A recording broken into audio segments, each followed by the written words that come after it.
China set to stimulate growth amid global uncertainty. We'll look at some of the key takeaways from China's annual political gathering. Hello, I'm Anand Naidu, and this is The Heat.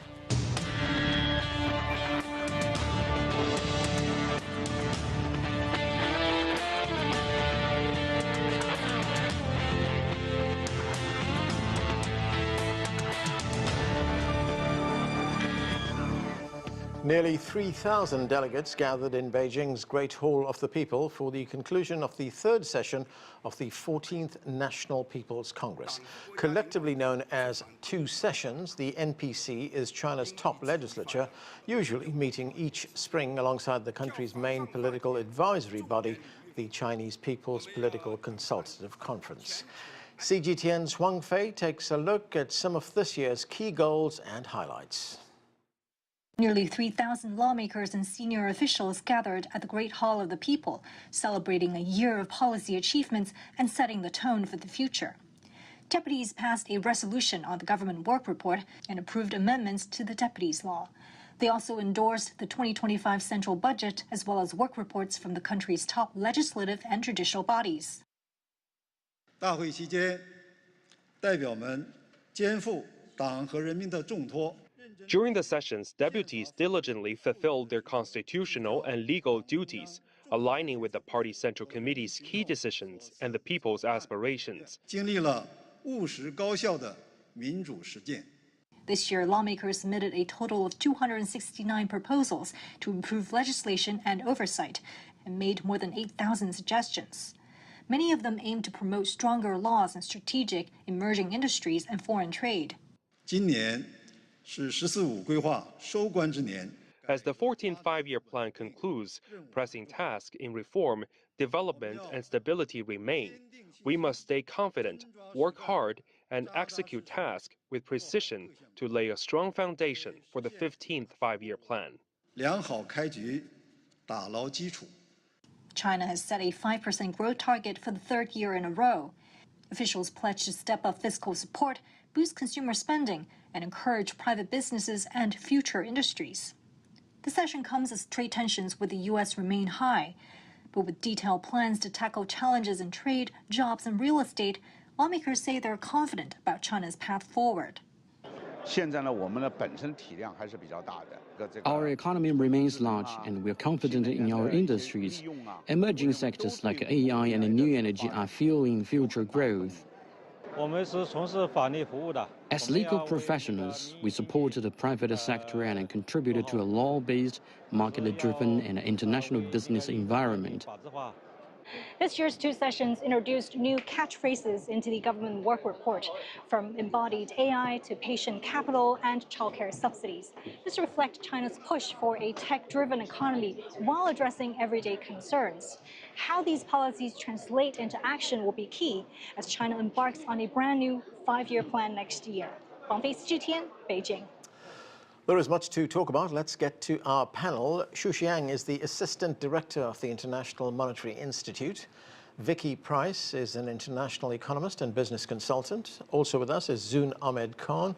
She is a research fellow at the Center for China and Globalization. And Jumat Otobayev joins us. He served as the Prime Minister of Kyrgyzstan. Thank you, everyone, for being with us. Prime Minister Otobayev, let me start with you. Thanks a lot for being with us. As we just heard, the China government work report, which was presented by the Premier to the National People's Congress, it set a growth rate for 2025 of 5%. It's also targeting inflation of around 2% and an official budget deficit of 4% of GDP. What do all these numbers tell you in terms of what the government's priorities are? Currently, China passing the transformation of its economy. Priorities which went very important before in heavy investments into the real estate and infrastructure, not anymore bringing real results. What China did excellently is transforming its economy into high-tech industries. Priority to deliver modernization and high-quality development. And if you look for the green economy, then China is becoming #1 in the world in electrical vehicles, in solar cells, and other elements. And I believe that this more or less painful transition from one economic model, I would say extensive, to high quality, it will not be easy. So now it is time to push even more for high quality development and invention in high technology.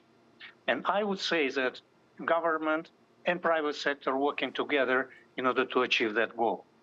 Recently, famous Australian think tank make analysis who is leading in 64 of the top high technology areas. And out of 64, China is number one in 57 and number two in the rest. It's a remarkable result. And this brings clear understanding that this direction will be strengthened. And every day, every week, we see some inventions, some discoveries in high technology area. And we as neighbors in Central Asia of China, very excited about that because our population is very high educated. We wanted to join China's drive into high quality development. And of course, these two sessions results is very excited. It shows that it will be another goal of 5% growth. It will not be easy, but new instrument and mechanism will be activated to achieve this ambitious target. Right, so very positive outlook. Zoon, of course, these two sessions meetings are very important because they chart the path forward and also show us what the government's priorities are. What were your key takeaways from this year's meetings? Well, I think absolutely. I also agree with Prime Minister Nazarbayev that you see a commitment to that drive to high quality development, and we also see results. I think one of the key aspects about this two sessions is also that we heard the term new quality productive forces, but there was limited understanding, especially in research circles. Gradually we understood what it means, and we see more high tech, more emphasis on high tech, more emphasis on technological advancement. We also see, I think this is another important aspect, that high tech and artificial intelligence and AI plus, all of that is obviously about advancement. And as was mentioned, China is leading in these industries globally.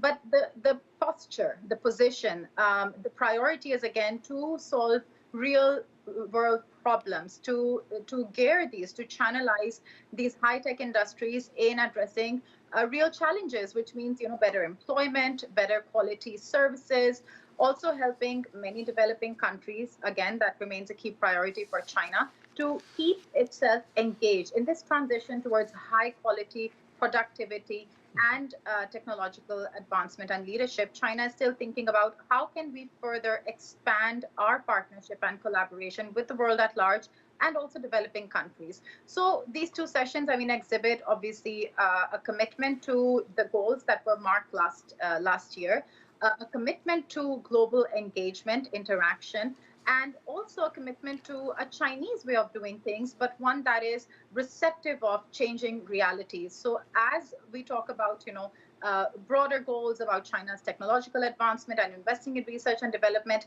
equally, there is an emphasis on rural-urban balancing. And I think that balancing factor in the two sessions is something that a lot of countries can learn from.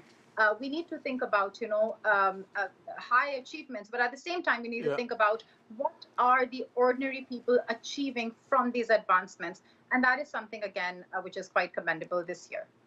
Yeah, Zoon, you were talking about some of the challenges that another country will face moving forward. One of those challenges is the current trade friction with the United States, with these tariffs that were initially imposed by President Trump. China has retaliated and said that it will protect its economy from the impact of tariffs. And when asked about the additional tariffs imposed on China by President Trump, the foreign minister, Wang Yi, he said, and I'm quoting him here, he said, "No country should fantasize that it can suppress China on the one hand and develop good relations on the other." So how do you see this trade war playing out? Well, it's obviously, unfortunate that as soon as President Trump took office, this is the posture he chose to assume. I think China's response has been apt and also accurate. China is not afraid to take a stand. China has invested in a global multilateral system and also expanded its cooperation with the world at large. But the relationship between China and the US remains important. At the same time, the United States and especially the Trump administration should recognize that they have not yet confronted a country with China's inertia. And in that sense, obviously that response is perfect in its tone that we want to collaborate, we want to support open trade, and we want to be able to work together. But at the same time, if this continues from the United States, they will be able to respond. And I think Foreign Minister Wang Yi mentioned another very important aspect. He reminded the U.S. and he reminded the Trump administration who is benefiting from such policies.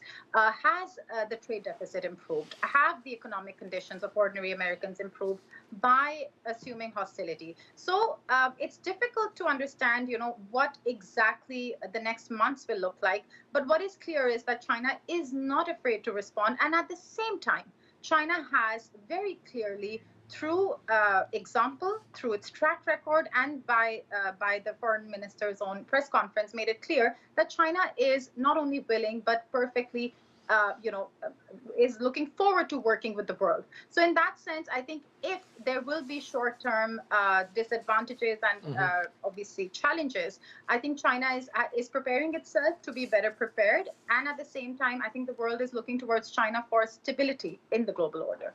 Right, Xu Xiang, getting back to that government work report, as I said, it was presented by Premier Li Qiang. He said at the opening of the National People's Congress that the targeted growth rate of around 5% underscores, and I'm going to use his words here, he says it underscores our resolve to meet difficulties head-on and strive hard to deliver.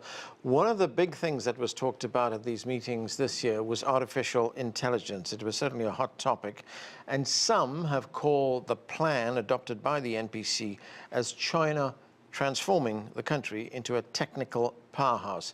So how big a role will advanced technologies play in the growth plan? Well, Anand, you have to understand when an economy try to climb over the threshold from a middle-income country entering the middle and a higher-income country, they have to switch their growth pattern, shifting gears. For example, it happens with South Korea, Japan, Germany, France, as well as for the United States itself. Usually, when you used to have this labor-intensive industry to dominate our whole manufacturing industry, but later you have to use the technology and the high tech, what we call the new productive forces, to dominate your new, industries. So you will have some of the champions leading the whole sectors in the whole world, like what American is doing now with mobile internet, with the internet technologies, as well as for the Germany, they're dominating the very good mechanic industries. So I think these things are happening to China as well. So when China want to climb over this threshold, I think they will absolutely try to lead in the certain areas. For example, right now we've been seeing that China has been leading in AI in certain sectors, as well as for the robo technologies. So it will be a must. And as for how is China is going to evolve into the future, I think it will happen like what happens to South Korea or Japan. Well, certain big companies will become the champions in the vertical area, but also most of the population or labor forces will switch to the service sectors. 50% of the population will definitely apply to a better job with a higher salary, higher wage, and a better social benefit. And that's going to be the due path for China. So I think according to today, this year's working report of the government, we were going to have another 10 trillion or 12 trillion yuan extra for the fiscal plans, for the financial stimuluses, and also try to uphold the social security bottom lines for all the people. So in the future, we're going to see China is going to inject more resources to prop up more of the garage startups to become the champions in their own sectors, like the robotech, like the aviation, like the AI. But meanwhile, try to support more of the population to switch the role, going out of the factories, but going into service sectors, creativity industries, so that they can find a new role in the whole productivities in the GDP growth. Vicky Price, great to have you with us. Welcome to the show. Now, the trade relationship, Vicky, between China and the European Union was one of resilience. If we look at the numbers from 2024, bilateral trade reached $762 billion. That's a 1.6% rise from the year before. There is still strong demand for Chinese goods in Europe. But now we have the Trump tariffs and we see the beginnings of this trade war. How would a China-US trade war impact Europe? Well, it's really interesting that so far, of course, we haven't had any direct imposition of tariffs against European goods going to the US. So for the moment, I think Europe is just waiting to see what will happen and obviously trying to negotiate. But indeed, I mean, relationships on the trade front with China have been very strong. Basically, tariffs are not a good idea in terms of growth, and they also distort trade quite significantly. And that's a bit of a concern. But car manufacturers in Europe are much more concerned about the tariffs in the US, which might be imposed against them. And you've seen stocks of those companies really suffering, much more than they are really concerned about the diversion of trade from China into the EU, even though obviously there are some sectors such as electric vehicles where China now sort of dominates to quite a considerable extent in terms of the market over here. So there are clearly issues that we need to worry about, and the Europeans are trying to get their act together in terms of some industrial strategy that might give a little bit of protection in case, you know, one or either of those scenarios emerges. Right, Vicky, as you say, there are no direct tariffs imposed on imports from Europe, but you know, if there's any one thing one could say about Donald Trump is that he is unpredictable. We don't know what he may do next. And that unpredictability or uncertainty, as it's sometimes referred to, that's, I know, a cliche, is not good for business, is it? It's not at all good for business, and you're absolutely right. I mean, what we've seen is that the volatility index, if you look at the share prices, has really increased quite significantly. Some stocks doing well in Europe, of course, because of the extra spending which is expected to go into defense in the future. So you see quite a lot of variability going on there. But overall, no. If you have such volatility as we have now and such uncertainty, then companies will not want to invest, certainly not in Europe, until they are certain of what may happen in the future. There are already some signs that some companies are moving to the US to avoid some of those tariffs. But again, there is the issue of whether you can develop an industrial shield in Europe itself. There are now expectations that there's going to be huge extra investment taking place, which could be jointly funded by a number of countries, or there could even be a special bank that's set up on the defense front to raise funding so that it isn't borne by individual countries. So there is a lot of movement to get Europe to work more closely together, and therefore specialize perhaps across countries in the areas where we are strongest. And I think that could well happen, and that could give a little bit of extra support. But if you look at some of the forecasts right now for Europe, the European Commission has just downgraded its forecast for 2025 to just 0.8, 0.9%, depending whether you look at the EU as a whole or the Eurozone alone. That is down from over 1%. Yes, a bit of an improvement next year, but actually so much is up in the air that it's just not clear what will happen. So what they're doing instead is lowering interest rates a lot faster than anyone else, just to ensure that we don't sort of fall into recession over here. Prime Minister Otabayev, let's look at the bilateral relationship, China and Kyrgyzstan. China has been Kyrgyzstan's largest trading partner and a major source of its investment. Last year, bilateral trade reached nearly $23 billion. That is a record. Then, of course, we have the Belt and Road Initiative, which Kyrgyzstan is a member of that initiative, and that initiative has been expanded in the country. What can you tell us about the BRI's expansion in Kyrgyzstan and Chinese investment in the country? Okay, indeed, it was a record year in bilateral trade between our relatively small country and China, and remarkably, 22.7 billion trade exceed Kyrgyzstan's GDP. This is a unique situation which exists in the world only within such tiny and maritime countries like Singapore. And we are a landlocked country, but in spite of that, our trade with China is enormous, growing every year in double digits. Why? we have a relatively good infrastructure. We have 2 highways, and those through highways we trade with China. But last year, 27th of December last year, the 3 governments of China, Kyrgyzstan, and Uzbekistan start to build railroad through Kyrgyz territory between China and Europe.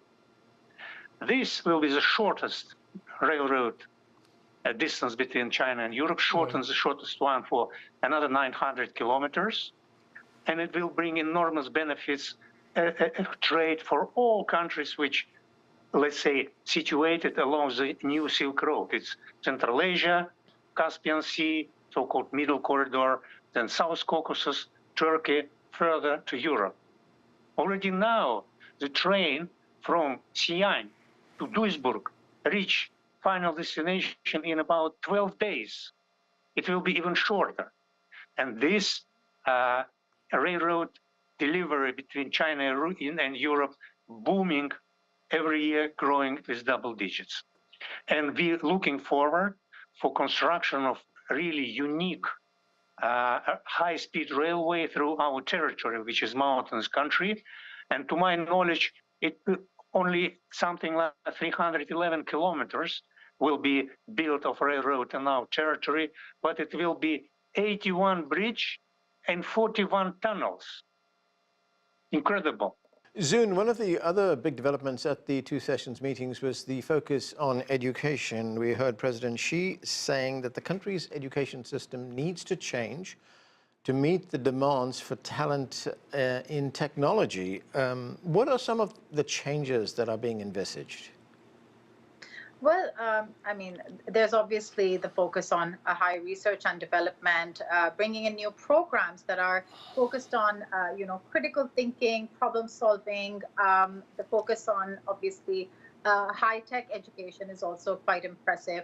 What I can say is that, in my last 10 years that I've lived in Beijing and I've been affiliated with Tsinghua University, for the most part, I saw how fast, the universities, even for the last 5, 6, 7 years, have been seeking new ways to make partnerships with international programs, with foreign universities, and to upgrade their curricula. This is a nationwide drive, really. We see that many engineering schools, different departments, they're looking for ways to be more innovative and to also expand their exposure to what's up and current in the world. So when it comes to the education system, of course, the Chinese people have definitely been looking for ways to make it more creative. There is a lot of emphasis in the Chinese culture also on education. And in that way, it's the policies and the people that will come together to ensure that more high advanced degrees are being introduced, and that children are also developing skills that are up and current. And we've seen that. Let me also quickly add that one of the things that China really stands up for now, especially, is the skill of its labor, is the skill of its people.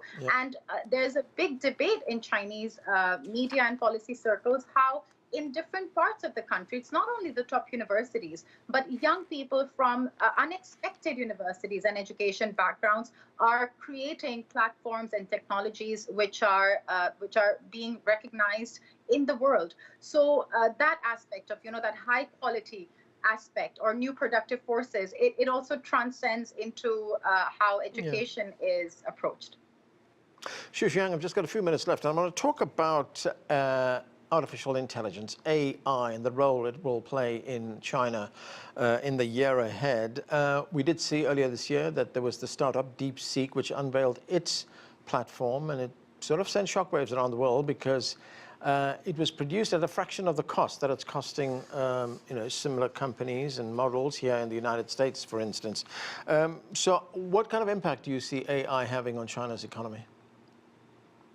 Well, I think the most important impact is efficiency. You're going to see with Robotech, with all this implementation of the AI, our factories is going to run faster, and all this can be translated into a sheer benefit of our companies. But actually, aside from the real economy, what makes the AI or high tech a real money maker is in the capital market, because in the real economy, the efficiency can be what maximally can be raised up like double or tripled. But in the capital market, if the investors understand understand that you're leading the technology like what America used to do, well, they probably will give you a higher PE, like 10 times, 20 times to start with. So that it's a faster money makers. And also, more than that, AI is just a beginning in China. It's just a beginner. While Chinese government is trying to implement AI in the driverless cab, and also try to use them in the old age nursing home and all the other applications. So that's going to release a lot of the labor forces and moving them into the workplaces with a higher added value. So we're going to see a major shift in the Chinese paradigm of the economic growth. Vicky, getting back to something we were talking about a moment ago, and that is Trump's very liberal use of tariffs as his sort of primary tool of foreign policy. I mean, would it be sort of strategically wise for the European Union and China to expand and further develop their trade and economic links? Well, we've seen that there have been a number of moves to try and do precisely that. So the world is getting a little bit more polarized, though, and that's not particularly good for anyone. So what we really need is to go back to really believing that open trade is good for everybody and not move into protectionism. But inevitably, what will happen in the process, because obviously we're not going to suddenly move into a world where there are no tariffs and no protectionism, is new alliances will be developing, and everyone will be looking to see where best those alliances might be. So yes, I think there is going to be a reorganization of trade flows without any doubt. But we'll see how long this period lasts, of course, because businesses in the US are very concerned. We've seen what's going on with the stock market there. A lot of pressure, I think, is probably being put on President Trump to rethink. Right. And you never know how we might end up. Everything is so unpredictable right now. Right, and that's where we are going to have to leave it. Thank you to all of you for being with us. That's it for this edition of The Heat. I'm Anand Naidu in Washington.